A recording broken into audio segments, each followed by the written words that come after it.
Production का option भी explore किया जा रहा है। ये बातचीत स्पेशली इंडियन एयरफोर्स की Su-30 MKI फाइटर फ्लीट को ध्यान में रखकर किया जा रहा है, जिससे भारत अपनी लॉन्ग रेंज इंटरसेप्शन और एयर डोमिनेंस कैपेबिलिटी को काफ़ी मजबूत बना सकता है। R-37 मिसाइल एक heavyweight very long range beyond visual range की मिसाइल है, जिसका एंगेजमेंट रेंज 200 किलोमीटर से लेकर 400 किलोमीटर तक होने की उम्मीद किया जाता है। इस मिसाइल का main role high value airborne target को न्यूट्रलाइज करने का होता है, लेकिन इससे फाइटर एयरक्राफ्ट को भी 212 से 215 किलोमीटर की रेंज में इंटरसेप्ट करने का ऑफिशियल रिकॉर्ड मौजूद है। रशियन सोर्सेस का कहना है कि Su-30 MKI को इस तरह कन्फिगर किया जा सकता है कि एक सिंगल एयरक्राफ्ट एक बार में maximum air to air loadout के साथ 8 R-37 मिसाइल को कैरी कर सकता है। अगर ये कैपेबिलिटी इंडियन एयरफोर्स के पास ऑपरेशनल लेवल में आ जाता है तो हमारे Su-30 MKI एयरक्राफ्ट एक proper long range area denial platform के तौर पर उभर कर सामने आ सकते हैं। सोर्सेज के मुताबिक भारत शुरुआत में लगभग 300 के आसपास R-37 मिसाइल को डायरेक्टली परचेज करने वाला है, ताकि जल्दी से जल्दी फ्रंटलाइन Su-30 MKI स्क्वाड्रन को ये कैपेबिलिटी मिल पाएगा। इसका ऑब्जेक्टिव ये होने वाला कि जब तक indigenous solution fully operational scale पर तैयार नहीं हो जाता है, तब तक एक प्रूवन और मैच्योर मिसाइल से इन कैपेबिलिटी गैप को फील किया जाएगा। रिपोर्ट्स के मुताबिक इस मिसाइल का लोकल प्रोडक्शन का ऑप्शन भी बाद में एक्सप्लोर करने के बारे में सोचा जा रहा है, जो कॉस्ट, ऑपरेशनल फीडबैक और टेक्नोलॉजी ट्रांसफर टर्म के ऊपर डिपेंड करने वाली है। फिलहाल अस्त्र मार्क 3 और अस्त्र मार्क 2 इससे मिसाइल के इंडक्शन तक इस मिसाइल को एक स्टॉप गैप सोल्यूशन के तौर पर अभी इस्तेमाल करने के बारे में सोचा जा रहा है।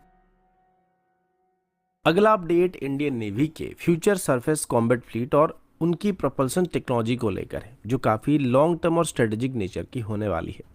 सोर्सेज के मुताबिक इंडियन नेवी की तरफ से अभी प्रोजेक्ट 18 डिस्ट्रॉयर के बाद आने वाले सरफेस वेसल में यानी कि सरफेस वॉरशिप्स के लिए न्यूक्लियर प्रोपल्सन सिस्टम के ऑप्शन को सीरियसली एग्जामिन किया जा रहा है। इस कॉन्सेप्ट के अंदर एक हाई पावर 100 मेगावाट क्लास की dual reactor based propulsion setup को कंसीडर किया जा रहा है। नेवी के अंदर अभी एक कंसर्न स्ट्रांग होता जा रहा है कि conventional fossil fuel based propulsion system future में रेंज, एंड्योरेंस और सस्टेन्ड हाई टेम्पो ऑपरेशन के लिए एक नेचुरल लिमिटेशन बन सकता है, जहां फ्यूल की कॉस्ट और सिक्योर अवेलेबिलिटी भी आने वाले 30 से 40 सालों में अनसर्टन होने की उम्मीद किया जा रहा है। ग्लोबल लेवल पर अभी फॉसिल फ्यूल डिपेंडेंसी को कम करना स्टार्ट किया जा चुका है। अभी कई नेवी की तरफ से और डिफेंस प्लानर की तरफ से मान रहे हैं कि फ्यूचर में fuel supply chain geopolitics, price और लॉजिस्टिक रिस्क के ऊपर डिपेंड करने वाली, जिस वजह से एक ब्लू वाटर नेवी के लिए जिसका ऑपरेशनल फुटप्रिंट इंडो पैसिफिक जैसे वास्ट रीजन में रैपिडली एक्सपैंड करने वाला है, उसके लिए न्यूक्लियर प्रोपल्सन सिस्टम एक मेजर एडवांटेज प्रोवाइड कर सकता है। अब nuclear power surface vessel virtually unlimited endurance, sustained high speed operation और बिना रीफिलिंग के लॉन्ग ड्यूरेशन डिप्लॉयमेंट को पॉसिबल बना सकते हैं, जो कन्वेंशनल शिप्स के लिए पॉसिबल नहीं होने वाला है। इसी डायरेक्शन में भारत के पास एक स्ट्रॉन्ग फाउंडेशन पहले से ही मौजूद है।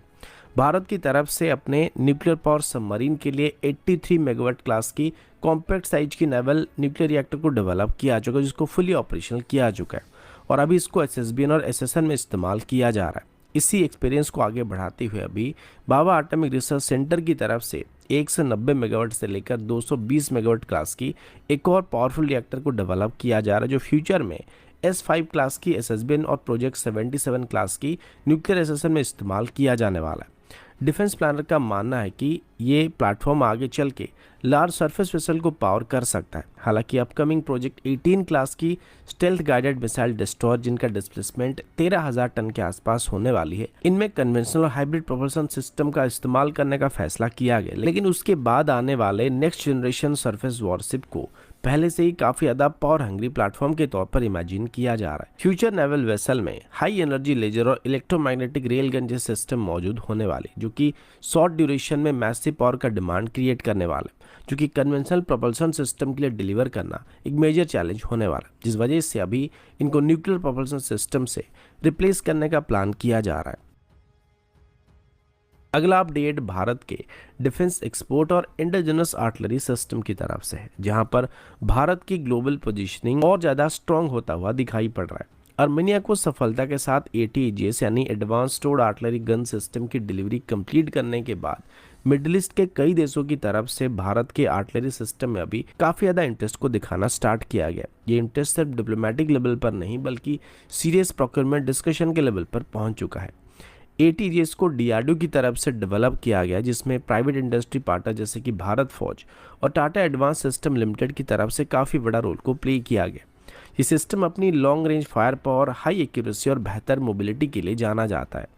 अर्मेनिया का ATGS को इंडक्ट करना एक तरह भारत के लिए एक लाइव एंडोर्समेंट बन गया है, क्योंकि ये सिस्टम डिफरेंट टेरेन और ऑपरेशनल कंडीशन में अपनी लाइबिलिटी को प्रूव कर चुका है। इसी वजह से इंटरनेशनल डिफेंस मार्केट में भारत के आर्टिलरी सोल्यूशन को अभी सिर्फ कॉस्ट इफेक्टिव ऑप्शन के तौर पर नहीं, बल्कि कॉम्बैट प्रूवन सिस्टम के तौर पर भी देखा जा रहा है। सोर्सेज के मुताबिक अर्मेनी के साथ किए गए डील के बाद मिडिल ईस्ट के मल्टीपल कंट्रीज की तरफ से भारत के आर्टिलरी पोर्टफोलियो पर डिटेल इंक्वायरी वगैरह किया जा रहा है, जिसमें कम से कम 203 देशों को भारत के डिफेंस ऑफिशियल की तरफ से इन सिस्टम की डिटेल ब्रीफिंग को दिया जा चुका है। और ये ब्रीफिंग सिर्फ किसी एक सिंगल गन तक लिमिटेड नहीं है, बल्कि पूरी रेंज ऑफ आर्टिलरी सिस्टम के बारे में उनको ब्रीफिंग दिया गया था, जिसमें 155 mm स्टैंडर्ड की towed howitzer, mounted gun system, ultralight howitzer और एडवांस गाइडेड मुनिशन सिस्टम भी शामिल थे। रीजनल सिक्योरिटी एनवायरनमेंट को देखा जाए तो मिडिल ईस्ट में अभी आर्टिलरी मॉडर्नाइजेशन डिमांड काफ़ी तेजी से आगे बढ़ रहा है। इसी कॉन्टेक्स्ट में भारत के सिस्टम उन कंट्रीज को एक बैलेंस ऑप्शन प्रोवाइड करने वाले हैं, जहां परफॉर्मेंस, प्राइसिंग और ऑपरेशनल फ्लेक्सिबिलिटी तीनों को परफेक्टली बैलेंस किया जाने वाला है। अगला अपडेट इंडियन एयरफोर्स की long range air combat capability को लेकर है, जहां पर एक काफ़ी इंपॉर्टेंट और स्ट्रेटेजिक डिस्कशन सामने आई है और मेरे हिसाब से कहीं ना कहीं काफ़ी हद तक कंट्रोवर्शियल अपडेट भी होने वाली है। दोस्तों, डिफेंस एक्विजिशन काउंसिल की तरफ से भी इंडियन एयरफोर्स की तरफ से किए गए एक रिक्वेस्ट को अप्रूव कर दिया गया, जिसमें एडिशनल मिट्योर मिसाइल की प्रोक्योरमेंट के लिए एक्सेप्टेंस ऑफ नेसेसिटी यानी AON को इशू किया गया। ये अप्रूवल ऐसे टाइम पर आया जब मिट्योर मिसाइल का फॉलो ऑन कॉन्ट्रैक्ट अभी भी नेगोशिएशन स्टेज पर मौजूद है। सोर्सेज के मुताबिक इंडियन एयरफोर्स अभी एग्जिस्टिंग नंबर से ज़्यादा यानी कि लगभग 36 से थोड़ा ज़्यादा एडिशनल मिट्योर मिसाइल को खरीदने के बारे में प्लानिंग कर रही है। याद रहे कि 2016 में रफाल डील के अंदर जो 36 एयरक्राफ्ट खरीदे गए थे, उनके साथ लिमिटेड नंबर में मिट्योर मिसाइल का पैकेज इंक्लूड किया गया था। लेकिन ऑपरेशनल प्लानिंग और थ्रेट असेसमेंट के बाद इंडियन एयरफोर्स की तरफ से ये रियलाइज किया गया कि limited inventory long term high intensity conflict के लिए सफिशिएंट नहीं होने वाली। इसी वजह से एडिशनल मिसाइल की रिक्वायरमेंट को ऑफिशियली प्रोजेक्ट किया गया था और अभी इसी प्रोक्योरमेंट को अप्रूव किया गया। अब यहाँ पर ये स्टेटमेंट एक काफ़ी बड़ी कंट्रोवर्शियल स्टेटमेंट होने वाली, क्योंकि 2016 में रफाल डील की वेपन पैकेज में एक अच्छे नंबर में मिट्योर मिसाइल को खरीदने की बात की गई थी, जो 200 से 250 तक होने का एस्टिमेट किया गया था। लेकिन अभी बताया जा रहा है कि 2016 में बस लिमिटेड नंबर में मिट्योर मिसाइल को खरीदा गया था। तो ये दोनों ही स्टेटमेंट एक दूसरे को डायरेक्टली कॉन्ट्राडिक्ट कर रहे हैं। इसके बाद एडिशनल 36 मिट्योर मिसाइल को खरीदना भी कोई लॉजिक वाला स्टेटमेंट नहीं लग रहा है, क्योंकि हमारे पास अभी कुल मिलाकर 36 एयरक्राफ्ट मौजूद हैं। तो क्या हम हर एक एयरक्राफ्ट में बस एक ही मिट्योर मिसाइल को कैरी करने वाले हैं? इसके अलावा ऑपरेशन सिंदूर के टाइम पर भी रफाल में मिट्योर मिसाइल का ना होना एक और बड़ा सवाल बना हुआ है। कुल मिलाकर अभी रफाल डील से ज़्यादा कंट्रोवर्शियल टॉपिक मिट्योर मिसाइल बन चुका है, क्योंकि अभी तक हमें ये क्लियरली नहीं पता है कि रफाल डील में भारत की तरफ से मिट्योर मिसाइल को खरीदा गया था या नहीं खरीदा गया था। अगर खरीदा गया था तो इनको भारत को डिलीवर किया गया या फिर नहीं किया गया, और अगर डिलीवर किया गया तो इनको रफाल में इंटीग्रेट किया गया